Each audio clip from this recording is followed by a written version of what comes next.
Hello everyone, आज date है 12 जुलाई 2022 और द हिंदू न्यूज एनालिसिस में आपका स्वागत है। इस वीडियो में हम द हिंदू की इंपॉर्टेंट न्यूज़ को एग्जाम के पॉइंट ऑफ व्यू से डिस्कस करेंगे।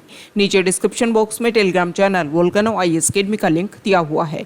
आप Telegram channel Volcano IAS Academy के साथ में जुड़ सकते हैं। वहाँ पर हर exam means UPSC, state PCS and other exams के पॉइंट ऑफ व्यू से काफ़ी इंपॉर्टेंट इन्फॉर्मेशन आप सभी के साथ में शेयर की जाती है।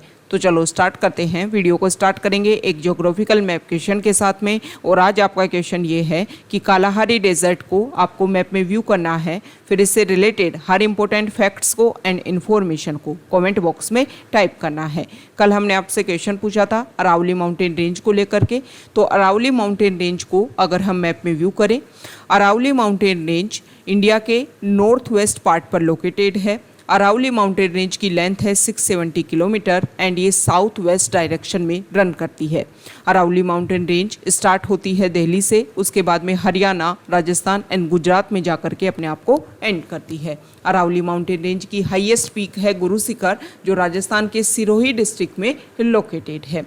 अरावली माउंटेन रेंज में अगर हम नेचुरल रिसोर्सेज एंड बायोडाइवर्सिटी की बात करें तो ये एरिया जो है वो काफ़ी ज़्यादा रिच है। आप सभी को पता है अरावली माउंटेन रेंज के वेस्टर्न पार्ट पर थार डेजर्ट है और ये जो अरावली माउंटेन रेंज है वो थार डेजर्ट का ईस्टर्न एक्सटेंशन को रोकती है और ये हमारे इंडिया के लिए एग्रीकल्चर के पॉइंट ऑफ व्यू से काफ़ी ज़्यादा इम्पोर्टेंट है। अरावली माउंटेन रेंज का फॉर्मेशन हुआ था प्री कैम्ब्रियन एरा में और ये जो अरावली माउंटेन रेंज है इसके बारे में ये भी बोलते हैं कि हमारे वर्ल्ड में अगर हम डिस्कस करें तो सबसे ओल्डेस्ट फोल्ड माउंटेन के रूप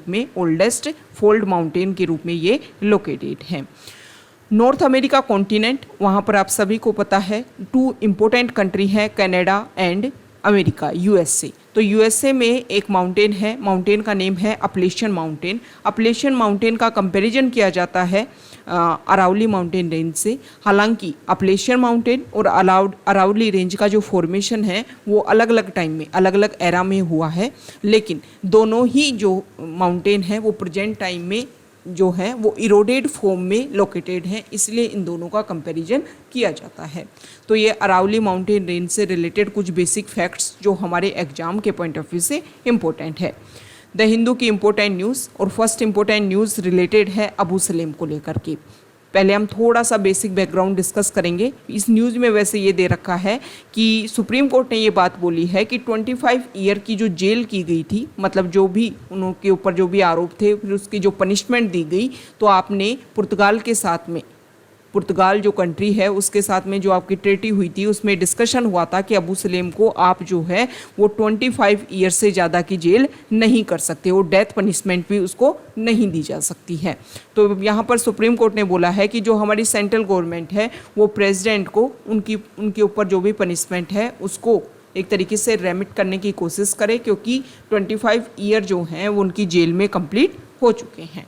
ओके, तो यहाँ पर हम पहले थोड़ा सा बेसिक बैकग्राउंड डिस्कस करेंगे, फिर यहाँ पर जो आर्टिकल 72 की बात की गई है प्रेसिडेंट से रिलेटेड, उससे रिलेटेड भी बेसिक फैक्ट्स को डिस्कस करेंगे।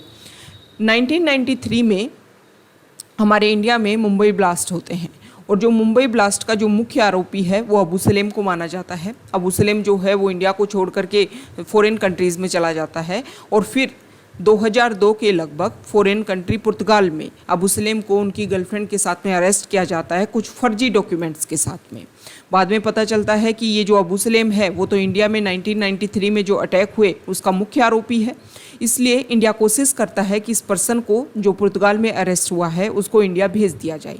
लेकिन उस टाइम इंडिया का पुर्तगाल के साथ में कोई भी एक्सट्रेडिशन ट्रीटी नहीं थी। एक्सट्रेडिशन ट्रीटी मतलब कोई ऐसा आरोपी जो हमारे कंट्री में या किसी दूसरे कंट्री में उसको ज़रूरत है, उसको चाहिए, वो नीड है, मतलब काफ़ी ज़्यादा डिमांड है उस पर्सन की, और वो किसी भी एरिया में, जैसे कि अगर हम प्रेजेंट टाइम में बात करें तो हमारे इंडिया के बहुत सारे ऐसे बिजनेसमैन हैं जो अदर कंट्री में हैं, तो उनको रेगुलर करने के लिए या उनको दोबारा से इंटरोगेट करने के लिए इंडिया कोशिश करता है टाइम टू टाइम कि उन कंट्री से वापस इंडिया में उनको भेजा जाए, ताकि उन्होंने जो भी हमारी यहाँ की प्रॉपर्टी को, जो भी हमारा फाइनेंस है, इकोनॉमी के बेसिस पर जो भी ट्रैप करने की कोशिश की, उन सभी को हम दोबारा से क्या कर सके, उनसे स्नैच कर सके। इसीलिए इंडिया ने कोशिश की कि जो पर्सन है अबू सलेम उसको इंडिया भेज दिया दिया जाए, और लेकिन एक्स्ट्राडिशन जो ट्रीटी है वो साइन नहीं कर रखी थी। फिर इसके बाद में डिस्कशन होता है और उस डिस्कशन में जो पुर्तगाल जो कंट्री है उसको अश्योर किया जाता है कि हम 25 ईयर से ज़्यादा कि इसको जेल टर्म नहीं करेंगे अबू सलेम को, और डेथ पनिशमेंट भी नहीं दिया जाएगा, और उसी के बेसिस पर अबू सलेम को जो भेज दिया जाता है इंडिया में। ओके, अब यहाँ पर इंटरपोल जो ऑर्गेनाइजेशन है उसकी हमने हेल्प ली। इंटरपोल क्या है? एक ऐसा ऑर्गेनाइजेशन है जिसमें पूरे वर्ल्ड लेवल पर जो कंट्रीज़ हैं उनकी इम्पोर्टेंट ऑर्गेनाइजेशन, जैसे हमारे इंडिया का जो CBI है वो इसमें एफिलेटेड है। ओके, तो जो भी वहाँ की इन्वेस्टिगेशन एजेंसी है अलग अलग कंट्री की वो इसमें लिंक हुई है, और इसमें क्या होता है कि वर्ल्ड लेवल पर जब भी कोई क्राइम होता है तो उसको इस ऑर्गेनाइजेशन के थ्रू क्या किया जा सकता है? इंटेरोगेट किया जा सकता है। तो यहाँ पर इंटरपोल ऑर्गेनाइजेशन की हेल्प लेते हुए हमने जो है अबू सलेम को इंडिया लेकर के आए थे। अब हमने कुछ प्रॉमिस किए थे, उस प्रॉमिस के अकॉर्डिंग 2005 में जो उनका डिटेंशन हुआ उसी के बेसिस पर 12 अक्टूबर 2005 जो है उसके बेसिस पर जो 25 ईयर है उसको कैलकुलेट किया गया है। तो यहाँ पर ये बोला गया है अब कि 25 ईयर उनकी सेंटेंस कंप्लीट होने वाली है, तो सेंट्रल गवर्नमेंट जो है वो यहाँ पर वर्क करे और आर्टिकल 72 के बेसिस पर जो प्रेसिडेंट हैं उनको यहाँ पर अलाउ करे उनको, और उसके थ्रू जो पार्डनिंग पावर है आर्टिकल 72 में प्रेसिडेंट के पास में, उसके थ्रू ही उनको पार्डनिंग दी जाए, क्योंकि उनका जो नेक्स्ट जो भी बचा हुआ है, जो भी उनको पनिशमेंट दी गई थी वो सारा चीज़ें यहाँ पर ख़त्म की जाए। ओके, तो अब हम आर्टिकल 72 की बात कर लेते हैं कि आर्टिकल 72 है क्या। आर्टिकल 72 की अगर हम बात करें तो आर्टिकल 72 में पार्डनिंग पावर दे रखी है हमारे प्रेसिडेंट को। सेम इसी तरीके से हमारे जो गवर्नर पोस्ट होती है स्टेट लेवल पर उनके पास में पार्डनिंग पावर होती है, और गवर्नर के लिए आर्टिकल है आर्टिकल 161। प्रेसिडेंट किन किन पॉइंट्स के ऊपर पार्डनिंग पावर दे सकता है? तो देखो, किसी पर्सन ने जो हमारे सेंटर के लॉ हैं मतलब यूनियन लॉज को अगर वायलेट किया है तो इसमें स्टेट लॉ शामिल नहीं है। ओके, तो उसको पार्डनिंग पावर दी जा सकती है, पार्डन किया जा सकता है। दूसरा, अगर कोई पर्सन जो है उसको डेथ सेंटेंस मिली हो, चाहे डेथ सेंटेंस उसने यूनियन के लॉ को वायलेट किया हो या फिर स्टेट के लॉ को वायलेट किया हो, दोनों में से किसी के बेसिस पर भी अगर उसको डेथ पनिशमेंट मिली हुई है तो उसको पार्डन किया जा सकता है, पार्डन दी जा सकती है। और तीसरा पॉइंट ये है कि मिलिट्री कोर्ट के द्वारा अगर किसी को पनिशमेंट मिली हुई है तो उसको भी पार्डन दे सकता है प्रेसिडेंट। बात कर लेते हैं गवर्नर की, तो गवर्नर जो है वो स्टेट लॉज को अगर कोई पर्सन वायलेट करता है तो उसी के बेसिस पर उनको पार्डन की पावर है। जो प्रेसिडेंट है वो डेथ पनिशमेंट को पार्डन भी कर सकता है और कम्यूट भी कर सकता है। पार्डन का मतलब होता है कम्प्लीटली ख़त्म, कुछ किया ही नहीं आपने, और कम्यूट का मतलब ये है कि आपका जो भी आपको पनिशमेंट दिया हुआ था उसका जो प्रोसीजर है वो चेंज कर दिया, मतलब आपको डेथ पनिशमेंट नहीं दी जा रही है लेकिन उसकी जगह पर कोई हार्ड पनिशमेंट आपको दे दी जाएगी। अब यहाँ पर जो गवर्नर है वो डेथ पनिशमेंट में कम्यूट कर सकता है, पार्डन नहीं कर सकता। कम्यूट मतलब रिप्लेस कर सकता है, डेथ पनिशमेंट को हार्ड प्रोसीजर से हार्ड पनिशमेंट से रिप्लेस कर सकता है, पार्डन नहीं कर सकता है जो गवर्नर है। और जो कोर्ट मार्शल की बात आती है तो कि मिलिट्री कोर्ट के थ्रू अगर पनिशमेंट मिली हुई है तो उसमें प्रेसिडेंट को पावर है लेकिन गवर्नर जो है उसको पावर नहीं है। तो ये तो दोनों में हमने डिफ्रेंशिएट किया। अब पार्डनिंग में कुछ टाइप हैं, उनके बारे में भी हमें पता होना चाहिए। तो सबसे पहले है पार्डन। पार्डन का मतलब ये होता है कि कोई भी क्राइम किया उसमें कुछ भी पनिशमेंट मिला लेकिन अगर प्रेसिडेंट पार्डन कर देता है मतलब सब कुछ खत्म, आपने कुछ किया ही नहीं, जो भी किया वो सब भुला दिया गया। दूसरा होता है कम्यूटेशन। कम्यूटेशन में क्या होता है कि डेथ पनिशमेंट दी जा रही थी, हैंगिंग किया जा रहा था पर्सन को, लेकिन उसको रिप्लेस कर दिया गया। कम्यूट का मतलब होता है एक जगह से दूसरे जगह पर ले जाना। तो यहाँ पर पहले कम्यूट किया जा रहा था, पहले हैंगिंग की जा रही थी लेकिन उसको रिप्लेस कर दिया गया किसी हार्ड पनिशमेंट के थ्रू। थर्ड है रेमिशन। रेमिशन में क्या होता है कि देखो, जो भी आपको, जैसे कि अगर हम बात करें कि जो पनिशमेंट मतलब कोई हार्ड पनिशमेंट दे रखी थी किसी पर्सन को, सिर्फ उसका जो ड्यूरेशन है वो कम कर दिया गया। मान लो पहले 5 ईयर के लिए जेल टर्म थी, अब उसको डिक्रीज करके 2 ईयर कर दिया गया, लेकिन इसमें जो हार्ड पनिशमेंट का जो प्रोसीजर पहले था वो ही अभी फॉलो किया जा रहा है, सिर्फ ड्यूरेशन कम की गई है। नेक्स्ट है रेस्पाइट। रेस्पाइट में आप जो लास्ट का रेस्पाइट का जो PIT, इससे आप याद कर सकते हो। रेस्पाइट मतलब पिटी, मतलब दया। इसमें क्या होता है, कोई ऐसा पर्सन जैसे डिसेबल्ड पर्सन है या कोई प्रेग्नेंट वीमेन है तो उनके ऊपर दया करके उनको कुछ लेसर पनिशमेंट दिया जाए। मतलब पहले उनको हार्ड पनिशमेंट दे रखा था लेकिन उसको रिप्लेस कर दिया गया कि उनको कम पनिशमेंट दिया जाए, क्योंकि वो कुछ एक्स्ट्रा प्रोविजन है, कोई प्रेग्नेंट लेडी है या कोई डिसेबल्ड पर्सन है। नेक्स्ट है रिप्रीव। रिप्रीव का मतलब होता है, इसको आप इस तरीके से याद कर सकते हो, रिप्रीव मतलब आपको कोई पनिशमेंट दी जाने वाली थी लेकिन कुछ टाइम के लिए आपको छूट दे दी गई है, जिसके थ्रू आप क्या कर सकते हो, अप्लाई कर सकते हो। ओके मतलब शाम होते होते आपको ये पनिशमेंट दी जाने वाली थी लेकिन कुछ टाइम का आपको ड्यूरेशन दे दिया गया है कि आप जो है अप्लाई कर सकते हो और जो भी आपका पनिशमेंट है उसको एक तरीके से लूज़ करवा सकते हो या ख़त्म करवा सकते हो। ओके टेम्परेरीली सस्पेंड कर दिया गया। ओके रिप्रीव का मतलब ये है। तो ये कुछ बेसिक फैक्ट्स हैं आर्टिकल 72 को लेकर के जो हमने डिस्कस किए, आपके एग्जाम के पॉइंट ऑफ व्यू से इम्पोर्टेंट है। सबसे इम्पोर्टेंट बात ये है कि आर्टिकल 72 में जो प्रेसिडेंट को पावर है वो एक एग्जीक्यूटिव पावर है। ओके ये कोई जुडिशियल पावर नहीं है, ये आपको ध्यान में रखना है। इसमें जो प्रेसिडेंट है वो एक कोर्ट ऑफ अपील का रोल यहाँ पर होता है। मतलब ऐसा नहीं होता है कि एक कोर्ट के रूप में प्रेसिडेंट ने यहाँ पर अपना जो प्रोसीजर है वो कंप्लीट किया, उसमें लोग आकर के आए, उन्होंने फिर प्रेसिडेंट ने उसके ऊपर डिस्कशन किया, ऐसा कुछ नहीं होता है। मतलब कोर्ट के प्रोसीजर के थ्रू कुछ नहीं होता है, सिर्फ इसमें अपील की जाती है। प्रेसिडेंट जो है वो इसके आपकी जो भी पिटिशन है उसके बेसिस पर यहाँ पर रिजल्ट देता है। नेक्स्ट इंपॉर्टेंट आर्टिकल है, देखो यहाँ पर गोवा जो है वहाँ पर कुछ फिर से इश्यू देखने को मिल रहा है। तो कांग्रेस पार्टी ने अपने 2 पर्सन जो हैं, 2 उनके मेंबर जो थे, उनके खिलाफ में यहाँ पर कुछ एक्शन लिया है। ये माना जा रहा था कि ये कांग्रेस पार्टी के 2 मेंबर जो हैं वो एक तरीके से यहाँ पर पार्टी में स्प्लिट क्रिएट करने की कोशिश कर रहे थे। ओके लेजिस्लेटर हैं वहाँ के, तो यहाँ पर एक पर्सन जो है वो वहाँ का गोवा में अपोजिशन लीडर भी है, तो उसको चेंज करके किसी अदर पर्सन को यहाँ पर अपोजिशन लीडर बनाया गया है। नेक्स्ट यहाँ पर जो आर्टिकल है वो AIADMK पार्टी को लेकर के है। रेगुलर वहाँ पर क्लैश चल रहा था उस पार्टी में कि कौन जो है वो हेड करेगा, कौन जो है वो गवर्न करेगा इस पार्टी को। तो यहाँ पर 2 मेजर फैक्शन बने हुए थे, जिसमें एक मेजर फैक्शन जो है वो पनीर सेल्वम जो वहाँ के चीफ मिनिस्टर भी रह चुके हैं तमिलनाडु के, इसके अलावा पलानी स्वामी जो है वो प्रेजेंट टाइम में लीड करेंगे। और यहाँ पर जो पनीर सेल्वम है उनको आउस्ट कर दिया गया है इस पार्टी से। इसको लेकर के जुडिशरी में भी क्वेश्चनिंग की गई थी कि जुडिशरी इसमें इंटरवीन करे, लेकिन जुडिशरी ने यहाँ पर अपना इंपॉर्टेंट बात ये रखी कि देखो पार्टी लेवल की बात है, आपको जो भी आपके इंपॉर्टेंट लीडर हैं उन सभी के बीच में बैठ करके डिस्कशन किया जाना चाहिए और उसी के थ्रू इसको गवर्न करने की कोशिश की जानी चाहिए। नेक्स्ट इंपॉर्टेंट आर्टिकल है पेज नंबर 5 पर, और यहाँ पर जो हमारी पेनिनसुलर इंडिया की इम्पोर्टेंट रिवर हैं उनके बारे में यहाँ पर शो कर रखा है।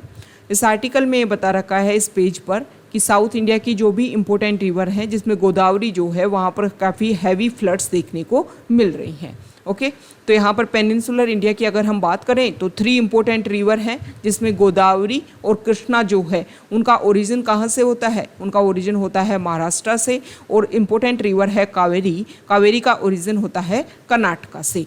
ओके तो ये जो गोदावरी रिवर है जिसके बैंक पर 2 इम्पोर्टेंट सिटी, जिसमें से एक है नासिक और एक है भद्राचलम। तो यहाँ भद्राचलम वाला जो एरिया है वहाँ पर जो है फ्लड देखने को मिल रही है।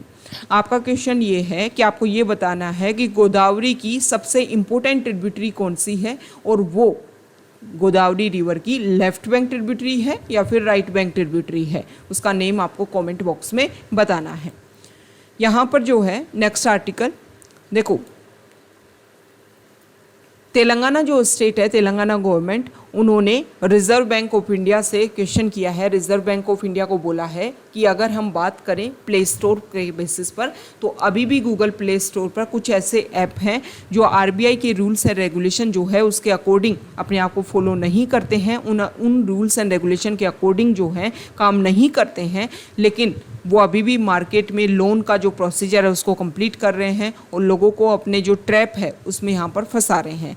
तो यहाँ पर क्या करना है, जो भी आरबीआई का जो एक तरीके से इंस्पेक्शन जो उनकी एजेंसी है उसके थ्रू ये कोशिश की जानी चाहिए कि इस तरीके के जो भी लोन ऐप हैं उनको ट्रैप किया जाए और उनको रेगुलेट करने की कोशिश की जाए या फिर उनको बैन किया जाए। Next important article, editorial page पर पेज नंबर 6। और यहाँ पर जो आर्टिकल है, फर्स्ट आर्टिकल रिलेटेड है अभी हमारे इंडिया के फॉरेन मिनिस्टर और चाइना के जो मिनिस्टर फॉरेन मिनिस्टर, वो बाली में उनकी मीटिंग हुई, क्योंकि यहाँ पर G20 के जो ग्रुप है उसकी मीटिंग हुई थी। ओके, तो इस आर्टिकल में बताया गया है कि चाइना के साथ में वैसे अगर इंडिया के लेवल पर अगर हम डिस्कस करें तो रेगुलर अदर पॉइंट पर जो डिस्कशन है वो चल रहा है, जैसे कि हमारे इंडिया और चाइना के जो भी मिनिस्टर हैं या अलग अलग लेवल पर जो भी डिफेंस के लेवल पर अगर हम बात करें या फिर और अदर लेवल पर बात करें तो रेगुलर डिस्कशन चल रहा है।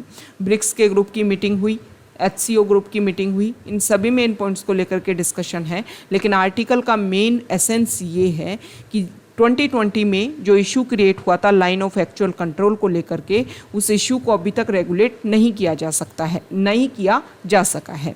तो यहाँ पर इम्पोर्टेंट एसेंस ये है आर्टिकल का कि जो भी इशू है 2020 में जो गालवान वैली में जो इशू क्रिएट हुआ था उसको हमें सॉल्व करने की ज़रूरत है। जो भी डिसंगेजमेंट प्रोसीजर है उसको इम्प्लीमेंटेशन हमें करना चाहिए, ताकि दोनों कंट्री जो हैं वो बहुत सारे ऐसे पॉइंट्स हैं जिनके ऊपर के कोलेब्रेशन एंड कोऑपरेशन के थ्रू उन पॉइंट्स को हम सॉल्व कर सकते हैं। लेकिन उससे पहले दोनों कंट्रीज़ के बीच में जो भी बॉर्डर एरियाज़ को लेकर के जो इशू हैं उनको सॉल्व करने की ज़रूरत है। नेक्स्ट इंपॉर्टेंट आर्टिकल है, यहाँ पर जो अभी DGCA ने स्पाइस जेट को कुछ रूल्स एंड रेगुलेशन बताए कि आपको जो भी आपकी फ़्लाइट्स हैं उनमें कुछ चेंजेस करने हैं, क्योंकि प्रेजेंट टाइम में अगर हम देखें तो काफ़ी ज़्यादा इंसिडेंट अकर हो रहे हैं। इस तरीके का इशू जो है वो ना देखने को मिले तो आपको अंदर अपने मेंटेनेंस के बेसिस पर और भी अदर सेफ्टी के बेसिस पर, सिक्योरिटी के बेसिस पर जो पॉइंट रखें उन सभी को आपको रेगुलेट करना है। यहाँ पर जो नेक्स्ट आर्टिकल है, अभी प्रेजेंट टाइम में जिस तरीके से पार्टीज़ में बाइफर्केशन देखने को मिल रहा है, स्प्लिट देखने को मिल रहा है, इसके बारे में राइटर ने बताया है कि देखो जैसे मैरिज होती हैं उसके बाद में ब्रेकअप के बाद में दोबारा से रीमैरिज होती हैं, सेम इसी तरीके से इंडिविजुअल लेजिस्लेटर जो है वो पार्टीज़ को क्या करते हैं, स्विच करते हैं। या फिर अभी प्रेजेंट टाइम में सबसे पहले तो राइटर ने बोला है कि 1960s के टाइम में इशू देखने को मिला था कि इंडिविजुअल बेसिस पर जो लेजिस्लेटर है पार्टी को छोड़ करके दूसरी पार्टी को ज्वाइन कर रहे हैं, उसको रेगुलेट करने के लिए एंटी डिफेक्शन लॉ लाया गया। लेकिन यहाँ पर सबसे बड़ी परेशानी प्रेजेंट टाइम में देखने को मिल रही है कि ग्रुप में यहाँ पर जो मेंबर्स हैं वो छोड़ करके दूसरी पार्टी को ज्वाइन कर रहे हैं। यहाँ पर अलग अलग स्टेट में क्या क्या इशू हुआ टाइम टू टाइम, अभी प्रेजेंट टाइम में जिस तरीके से NDA गवर्नमेंट रूल कर रही है और ये जो इशू है वो देखने को मिल रहा है, इसके बारे में यहाँ पर बताया हुआ है।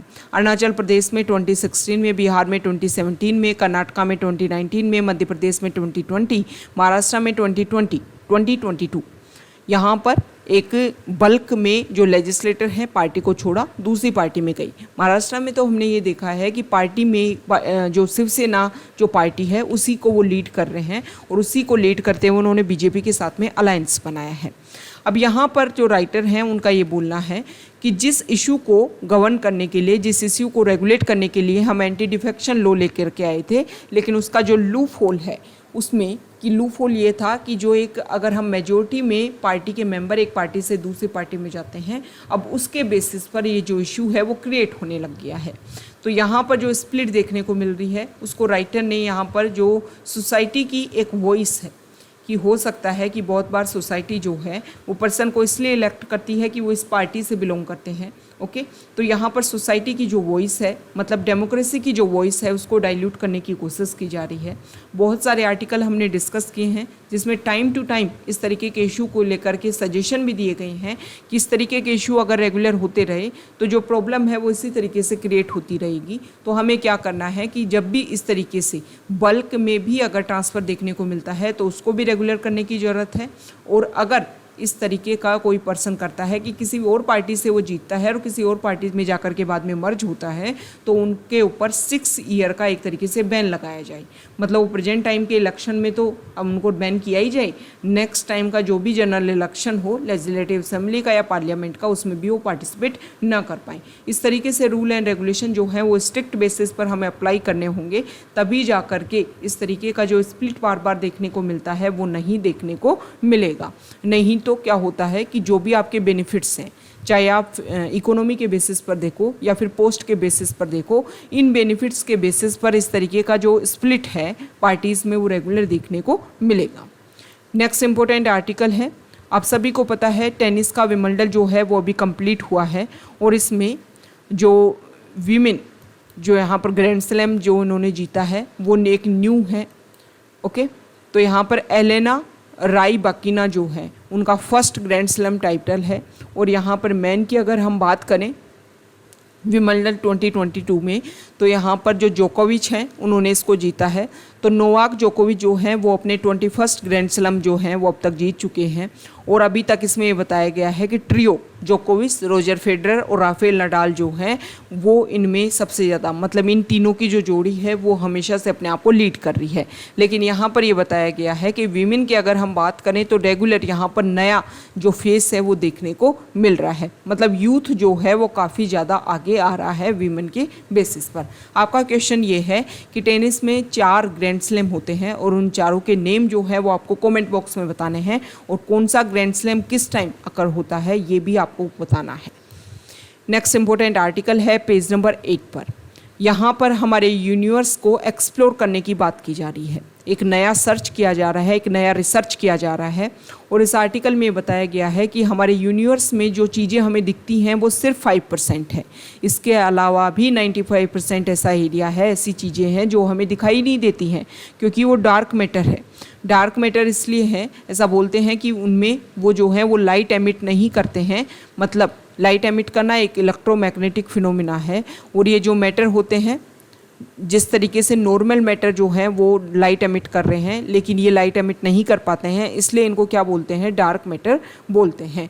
तो अभी प्रेजेंट टाइम में जो मोस्ट सेंसिटिव डार्क मैटर है उसको डिटेक्टर करने के लिए एक्सपेरिमेंट किया जा रहा है वर्ल्ड में, LUXZEPLIN, LZ के नाम से इसको बोला जाएगा, साउथ डकोटा US में। ओके, तो ये जो भी एक्सपेरिमेंट है ये आपको ध्यान में रखना है। इसको लेकर के काफ़ी बार साइंस एंड टेक्नोलॉजी के बेसिस पर क्वेश्चन आ जाते हैं, डायरेक्ट इसका नाम दे दिया जाएगा और पूछ लिया जाएगा कि किससे रिलेटेड है। ओके, तो आपको पता होना चाहिए कि डार्क मैटर डिटेक्टर एक्सपेरिमेंट के रूप में ये इम्पोर्टेंट न्यूज़ में है।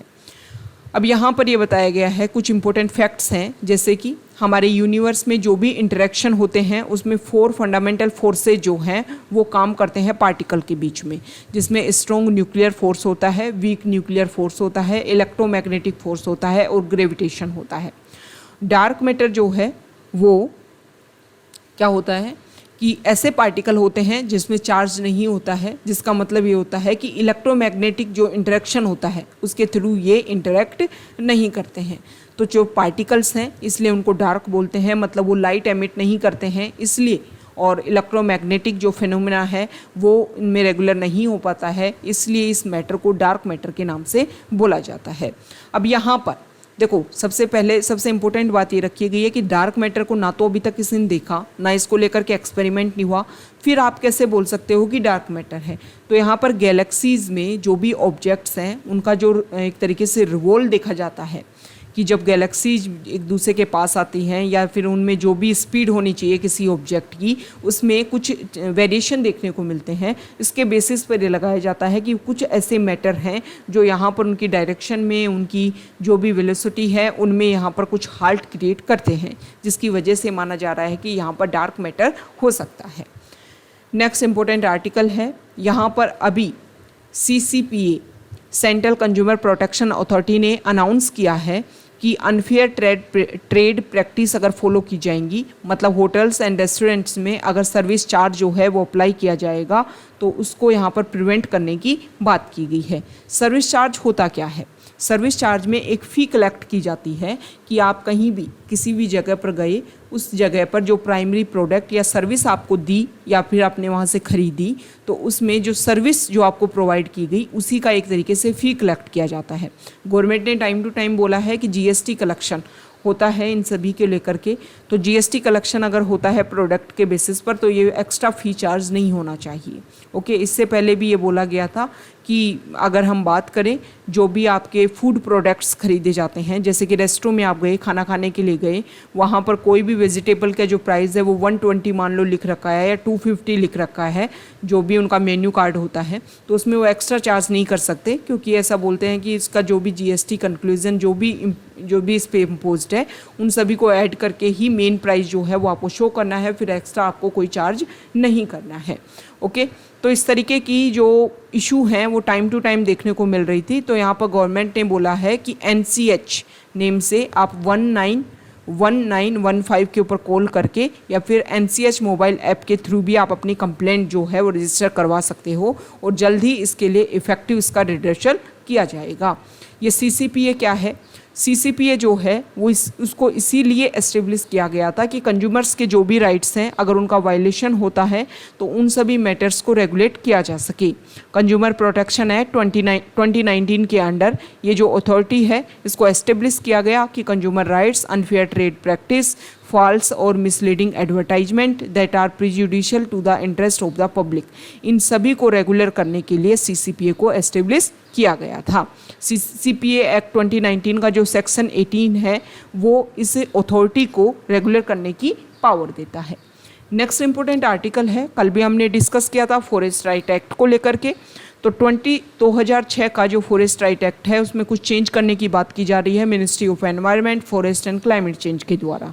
तो यहाँ पर जो अपोजिशन पार्टी है, कांग्रेस पार्टी के इंपॉर्टेंट लीडर जयराम रमेश, उन्होंने बोला है कि 2006 में जो एक्ट हम लेकर के आए थे और उसमें हमने फॉरेस्ट ड्वेलर्स जो भी ट्राइब्स हैं उन सभी के जो राइट्स हैं उनको रेगुलेट करने की कोशिश की थी, लेकिन अभी प्रेजेंट टाइम में जो राइट्स हैं उनको चेंज करने की कोशिश की जा रही है। उनको जो भी एक अथॉरिटी जो दी गई थी उसको स्नैच करने की पावर दी जा रही है। इससे क्या होगा कि जब आपके वहाँ पर जो ड्वेलर्स हैं, जो वहाँ पर जो जिन लोगों का नेचुरल हैबिटाट है, जिन ट्राइब्स का, अगर उनको ही उनके राइट्स को यहाँ पर आप वायलेट कर दोगे तो फॉरेस्ट कंजर्वेशन जो है वो काफ़ी ज़्यादा डिफ़िकल्ट हो जाएगा। नेक्स्ट इंपॉर्टेंट आर्टिकल है पेज नंबर 10 पर, और यहाँ पर हमारा जो डिफेंस है उसमें artificial intelligence based mandarin translation device जो है उसको यूज़ किया जाएगा। आप सभी को पता है मैंडेरियन लैंग्वेज जो है वो यूज़ की जाती है चाइना में। तो यहाँ पर हमारा बॉर्डर एरियाज़ में अगर इस तरीके की लैंग्वेज के बेसिस पर कुछ सिग्नल हमें मिलते हैं तो उनको हम टाइम टू टाइम इस आर्टिफिशियल इंटेलिजेंस के बेसिस पर उसको ट्रांसफ़र करके, हिंदी में ट्रांसफ़र करके या फिर अदर लैंग्वेज में इसको ट्रांसफ़र करके ईजिली इसको रीड कर सकते हैं और समझ सकते हैं कि क्या इशू वहाँ पर देखने को मिल रहा है। तो ये इम्पोर्टेंट बात है। अगर साइंस एंड टेक्नोलॉजी और डिफेंस के सेक्टर पर इस तरीके के आर्टिकल जो हैं वो आपको पता होना चाहिए। इसको आप यूज़ कर सकते हो अपने मेंस में कि किस तरीके से हम अपने डिफेंस सेक्टर को और ज़्यादा स्ट्रेंथ करने के लिए, स्ट्रॉन्ग करने के लिए क्या क्या काम कर रहे हैं। या फिर अगर क्वेश्चन इस तरीके से आए कि आर्टिफिशियल इंटेलिजेंस का अदर अदर सेक्टर में किस तरीके से यूज है, तो आप बोल सकते हो कि आर्मी सेक्टर में इस तरीके से उसका यूज़ किया जा रहा है। यहाँ पर जो नेक्स्ट आर्टिकल है, देखो जो हमारे सुप्रीम कोर्ट है उन्होंने इम्पोर्टेंट बात बोली है सेंट्रल गवर्नमेंट से कि हमें बेल का एक नया एक्ट लेकर के आना है। बेल को लेकर के सुप्रीम कोर्ट ने ये बोला है कि हमारे इंडिया में बहुत सारे अंडर ट्रायल प्रिजनर्स हैं जो रेगुलर जो हैं वो जेल में बने हुए हैं, जिसकी वजह से जो हमारी जेल है वो काफ़ी ज़्यादा ओवरफ्लो दिखाई देती है। तो बहुत सारे ऐसे केसेज हैं जिनको देख कर के ये लगता है कि ये पर्सन तो अरेस्ट ही नहीं होना चाहिए था, हालांकि इसके ऊपर केस चलता रहता लेकिन अरेस्ट नहीं होना चाहिए था। तो अगर हम बेल के कुछ अदर प्रोसीजर लेकर के आते हैं तो इस तरीके का जो ओवरफ्लो देखने को मिलता है जेल में अंडर ट्रायल प्रिजनर्स को लेकर के, वो नहीं देखने को मिलेगा। जो हमारी जेल्स हैं वो भी, जेल जो अथॉरिटी हैं वो भी अच्छे से काम कर पाएंगी और जो हमारे रिसोर्सेज हैं उनके ऊपर भी कुछ ज़्यादा एक्स्ट्रा जो भी एक्टिविटी है वो क्रिएट नहीं हो पाएगी और जो भी प्रॉब्लम्स है उनका भी सॉल्यूशन हो पाएगा। ओके, तो यहाँ पर सेंट्रल गवर्नमेंट को बोला है कि बेल के कुछ नए एक्ट लेकर के आओ जिसमें बेल के नए प्रोविज़न जो हैं वो इंक्लूड किए गए हों। नेक्स्ट इम्पोर्टेंट आर्टिकल है, यहाँ देखिए, हमारे जो प्राइम मिनिस्टर हैं उन्होंने, अभी आप सभी को पता है कि पार्लियामेंट की नई बिल्डिंग बन रही है जिसको सेंट्रल विस्टा प्रोजेक्ट के नाम से भी जान रहे हैं। तो वहाँ पर हमारे प्राइम मिनिस्टर ने नेशनल एम्ब्लेम जो है उसको यहाँ पर उसको अनवेल किया है। ओके, पार्लियामेंट की जो नई बिल्डिंग है उसके रूफ पर इसको इंस्टॉल किया गया है। तो नेशनल एम्ब्लेम से रिलेटेड जो चीज़ें हैं वो हमारे लिए इम्पोर्टेंट हो जाती हैं। ये जो नेशनल एम्ब्लेम है इसको उठाया गया था अशोक का, जो सारनाथ में, यूपी में जो सारनाथ जगह है वहाँ पर अशोक का स्तंभ था और वहीं से इसको उठाया गया था नेशनल एम्ब्लेम में। इसमें जो 4 लॉयन हैं वो होते हैं और 4 लॉयन में से जो 3 लॉयन हैं वो आपको डायरेक्टली यहाँ पर शो होंगे, लेकिन एक लॉयन जो है वो यहाँ पर हिडन फॉर्म में रहता है इनके पीछे। ओके, इसके अलावा अगर हम बात करें तो नेशनल एम्ब्लेम जो है इसमें सत्यमेव जयते आपको लिखा हुआ दिखाई देता होगा। ये जो सत्यमेव जयते जो है वो देवनागरी लिपि में लिखा हुआ है। इससे भी इम्पोर्टेंट बात, ये मुंडक उपनिषद जो है उससे लिया गया है, और मुंडक उपनिषद जो है वो वेद जो हमारे हिस्ट्री में या हमारी जो भी ट्रेडिशन है उसमें काफ़ी इम्पोर्टेंट है, वेदों का ही पार्ट है मुंडक उपनिषद। इसके अलावा अगर हम बात करें तो यहाँ पर ये जो सर्किल आपको दिख रहा है लोयन के नीचे, ओके, यहाँ पर अलग अलग एनिमल हैं। ये जो अलग अलग एनिमल हैं इनके बारे में भी आपको पता होना चाहिए। तो जो नॉर्थ साइड है, नॉर्थ साइड में यहाँ पर नॉर्थ साइड में लोयन है, जो ईस्ट साइड है वहाँ पर एलिफेंट है, जो बुल जो है वो है वेस्ट साइड पर, और जो हॉर्स जो है वो है साउथ साइड पर। मतलब NEWS के नाम से ऐसे याद कर सकते हो, LEBH इस तरीके से याद कर सकते हो। न्यूज़ जो वर्ड है वो आपको याद रहेगा, और न्यूज़ से आप रिलेट कर सकते हो LEBH को, ओके। तो ये कुछ इंपॉर्टेंट फैक्ट्स हैं हमारे नेशनल एम्बलम को लेकर के। आप सभी को पता है हमारे कॉन्स्टिट्यूशन में जो फंडामेंटल ड्यूटीज़ हैं वो ओरिजिनल कॉन्स्टिट्यूशन में नहीं थी, उसके बाद में उसको इंसर्ट किया गया, और हमारे कॉन्स्टिट्यूशन का जो आर्टिकल 51A जो है इसमें इसके बारे में बताया हुआ है। किसके बारे में? जो हमारी फंडामेंटल ड्यूटीज़ हैं, और पार्ट 4A में, ओके। तो यहाँ पर 51A में आप सभी को पता है कि 11 जो पार्ट हैं, और 11 पार्ट में जो फर्स्ट पार्ट है उसमें बताया गया है कि हमें हमारे इंडिया के जो भी आइडियल्स हैं, जो भी इंस्टीट्यूशंस हैं, उन सभी को क्या करना है, उन सभी को हमें एक तरीके से रिस्पेक्ट उनकी करनी है, ओके। और इसमें नेशनल फ्लैग और नेशनल एंथम के बारे में रखा है। नेशनल फ्लैग और नेशनल एंथम को क्लियरली यहाँ पर बोला गया है, और जो भी हमारे अदर इंस्टीट्यूशन है, जो भी हमारे आइडियल्स हैं, उनके बारे में क्लियरली नहीं बोला है। तो आपको एक क्लियरली ध्यान होना चाहिए कि फंडामेंटल ड्यूटीज़ में नेशनल फ्लैग और नेशनल एंथम के बारे में बोला है, नेशनल एम्बलम के बारे में नहीं बोला है। ये जो हमारा नेशनल एम्बलम है इसको 2005 का जो एक्ट है उसके थ्रू सिक्योर किया गया है, और 26 जनवरी 1950 को इसको एक्सेप्ट किया गया था, ओके। तो ये कुछ बेसिक फैक्ट्स हो गए जो आपको ध्यान में रखने हैं। नेक्स्ट इंपॉर्टेंट आर्टिकल है, यहाँ पर अल्ट न्यूज़ के जो को फाउंडर हैं उनको आप सभी को पता है अरेस्ट किया गया है। अभी वो जुडिशियल कस्टडी में उनको रिमांड पर भेज दिया गया है। तो यहाँ पर जुडिशियल कस्टडी और पुलिस कस्टडी दो इंपॉर्टेंट टर्म होती हैं जो रेगुलर न्यूज़ में रहती हैं, आपको पता होना चाहिए। किसी पर्सन को जब अरेस्ट किया जाता है तो पुलिस कस्टडी में होता है, फिर उसके बाद में उसको 24 आवर्स में आप सभी को पता है मजिस्ट्रेट के सामने, जज के सामने उसको पेश किया जाता है, और फिर जज जो है वो चाहे तो उनको पुलिस कस्टडी में छोड़ सकता है या फिर उनको जुडिशियल कस्टडी में भी भेज सकता है। जुडिशियल कस्टडी मतलब किसी मजिस्ट्रेट की कस्टडी में वो है। जब पुलिस कस्टडी में पर्सन होता है तो वो पुलिस स्टेशन पे ही रहता है, लेकिन जुडिशियल कस्टडी में जब पर्सन होता है तो उसको जेल में भेज दिया जाता है। जुडिशियल कस्टडी के टाइम में अगर रिमांड लेना है तो आपको पहले जुडिशरी का इसमें इंटरवीन होना चाहिए, मजिस्ट्रेट जो है वो आपको अलाउ करे, और पुलिस कस्टडी में जो है वो रिमांड लिया जा सकता है, okay.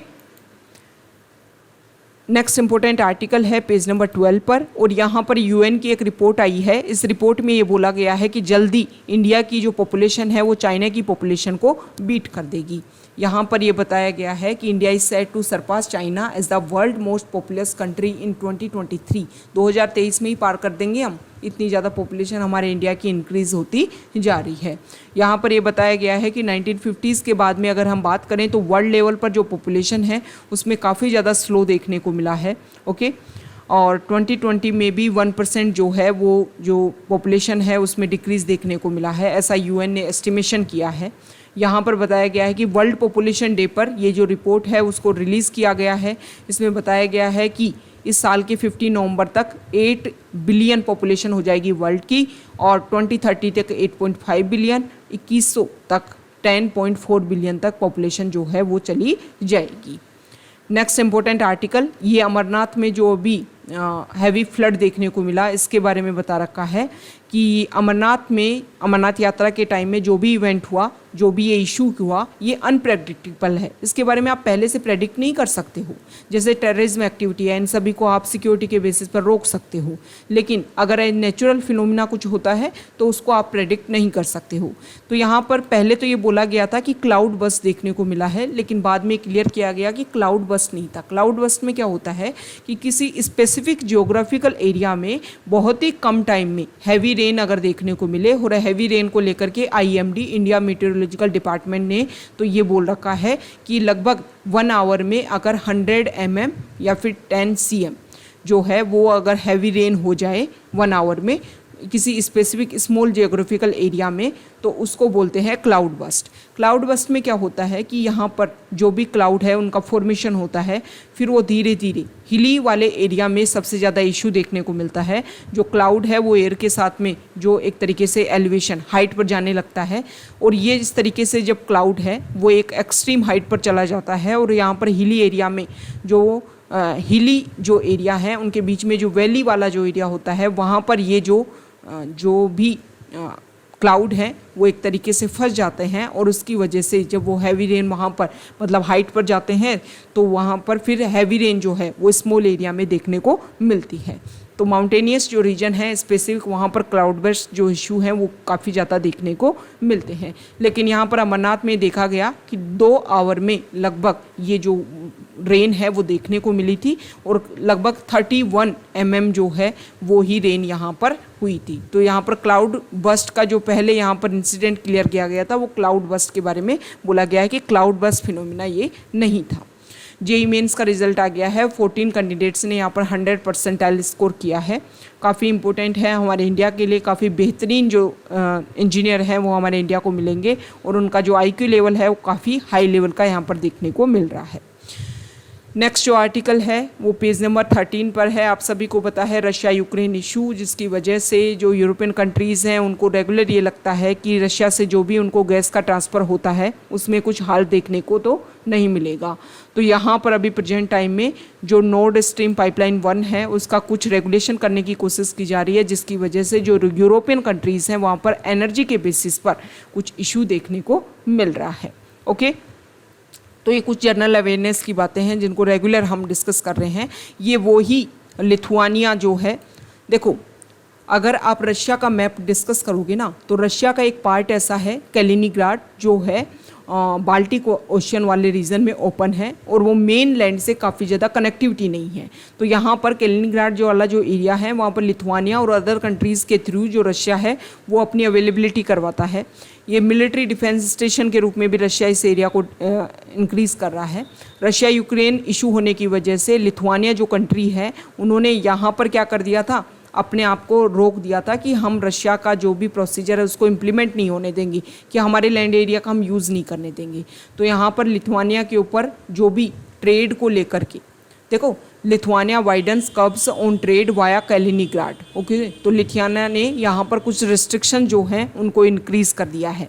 Lithuania on Monday expanded restrictions on trade through its territory to Russia's Baltic exclave of Kaliningrad as phase in on earlier announced European Union sanction against Moscow took effect. Okay, तो यहाँ पर Lithuania ने और भी ज़्यादा जो restrictions हैं वो और ज़्यादा इंक्रीज़ कर दिए हैं।